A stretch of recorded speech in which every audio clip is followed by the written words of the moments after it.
High বন্ধুরা, আজকে শুভ সকাল। আজকে সকাল 6:30 থেকে ভিডিও শুরু করলাম। এই দেখো আমাদের ঘরে নতুন অতিথি চলে এসেছে। এই দেখো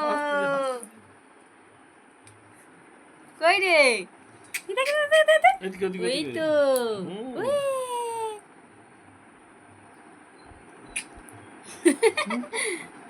তো দেখো বন্ধুরা, এটা তো আমার সেই জায়ের ছোট্ট ছেলে। আর যা এতদিন বাপের বাড়িতে ছিল, বাড়ি এসেছে, তো ওকে কোলে নিয়ে চলে এসেছি। ওর জেঠু ওকে কোলে নিয়েছে। তারপর দেখো বাজারে গিয়ে তোমাদের দাদাভাই হচ্ছে এই যে মাছ পাঠিয়ে দিয়ে দিচ্ছে। আর এটা জানো তো রুই মাছ ছিল, তো মাছটাকে আমি ভালো করে বেছে ধুয়ে নিয়ে এসে আর একটু নুন মাখিয়ে দিয়েছি।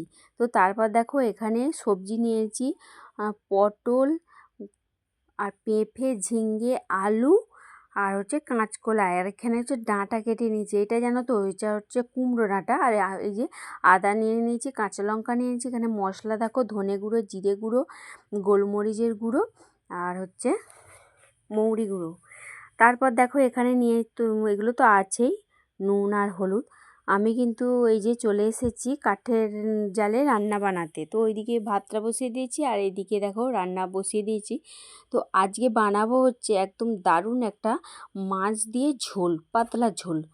তো এই গরমে তো এই ভিডিওটা ছিল যখন যেন খুব গরম পড়েছিল, অতিরিক্ত যে রোদ্দুর হয়, সেই গরমের সময় একটু ঝোল খেলে ভালো লাগে। ওই ঝোলটাই যেন মুখে লেগে থাকে বেশি।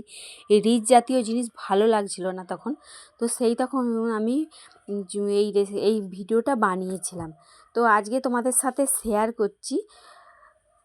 তো দেখো তারপর আমি মাছগুলো ভেজে নিয়ে এখানে পটলটা ভেজে নিয়েছি, হালকা নেড়ে নিয়ে ওর মধ্যে ওই যে ঝিঙ্গেটা তুলে দিয়েছি। ঝিঙ্গেটা ভাজা ভাজা হয়ে যেতে লাবিয়ে নিয়েছি। তারপরে আমি ডাঁটাটা ওর মধ্যে তুলে দিচ্ছি, ডাঁটাটাকে আমি ভেজে নিচ্ছি। তো ডাঁটা ভাজা একটু হালকাভাবে হয়ে গেছে, ওর মানে হালিগন্ধটা চলে গিয়েছে। তারপরে ওর মধ্যে দিয়ে দিচ্ছি কাঁচকলাটাও আমি একটু হালকা করে ভেজে নেব। তারপর ওইগুলো তুলে নিয়ে দেখো পেঁপে আর আলু তুলে দিয়েছি তেলের মধ্যে, ওইটাকেও ভেজে নিয়েছি। তারপরে ওই যে আদা বাটাটা ওর মধ্যে দিয়েছি ভালো করে নাড়াচাড়া করে নিলাম। তারপরে দেখো আমি কাঁচা লঙ্কা দিয়ে দিচ্ছি। তো কাঁচা লঙ্কা আর এই যে গোলমরিচ আছে, তো এইগুলো দিয়েই ঝোলটা বানাবো। তো তারপরে দেখো ওর মধ্যে আমি হলুদের গুঁড়ো দিয়ে দিলাম, তারপরে লবণ দিয়ে দিচ্ছি, দিয়ে বেশ নাড়াচাড়া করছি। হালকাভাবে কিন্তু আমার সেদ্ধ হয়ে এসছে। এমনিতেই তো হলুদ আর নুন দিয়ে যে কোনো জিনিস নাড়লে সেটা আবার নরম হয়ে যায়, সেদ্ধটা তাড়াতাড়ি হয়ে যায়। তারপরে এই মশলাটাকে দেখো জল দিয়ে আমি ভালো করে গুলিয়ে নিচ্ছি। একসাথে মশলাটাকে জল দিয়ে গুলিয়ে নিচ্ছি, তারপর ওর মধ্যে দেবো। তো চলো বন্ধুরা, কিন্তু আমার এই পুরো ভিডিওটা কি রেসিপি বানাচ্ছি, আমি কিভাবে বানাচ্ছি ঝোলটা, তোমরা কিন্তু পুরো ভিডিও দেখতে থাকো। তো দেখো আমার এই যে তারপরে জল দিয়ে দিয়েছিলাম, তারপর হালকা সেদ্ধ হয়ে এসেছে।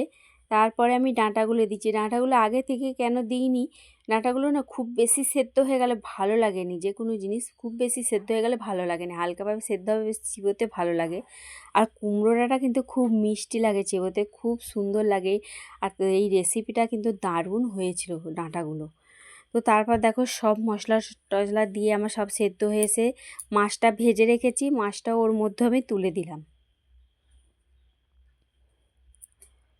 তো মাছটাকে আমি ভালো করে একটু একটু ডুবিয়ে দিচ্ছি যাতে তাড়াতাড়ি হয়ে যায় এইটা। ওইটা 1 ফুট ফুটলেই কিন্তু আমার একদম ঝোল কমপ্লিট হয়ে গেছে। তো এখানে চলে এসেছি সব দুপুরের খাওয়া দাওয়া করার জন্য। তো লেবু কেটে নিয়েছি, এই রকম ঝোলের সাথে একটা লেবু থাকলে খুব ভালো লাগে। তারপরে আছে একটু টক দই। তো বন্ধুরা দেখো খেতে বসেছি, আর এটা লোডশেডিং হয়ে গেছে, ওই করে একটু অন্ধকার লাগছে ভিডিওটা। তো কেমন লাগলো তোমাদের ভিডিও কিন্তু অবশ্যই জানাবে। আর আমি তো রোমা ভিলেজ স্টোরি থেকে বলছি, সেটা আগে পরিচয় করা হয়নি, আমি লাস্টের দিকে পরিচয় করে দিলাম। তো চলো বন্ধুরা, ভালো লাগলে অবশ্যই আমার পাশে থেকো আর চ্যানেলটাকে সাবস্ক্রাইব করে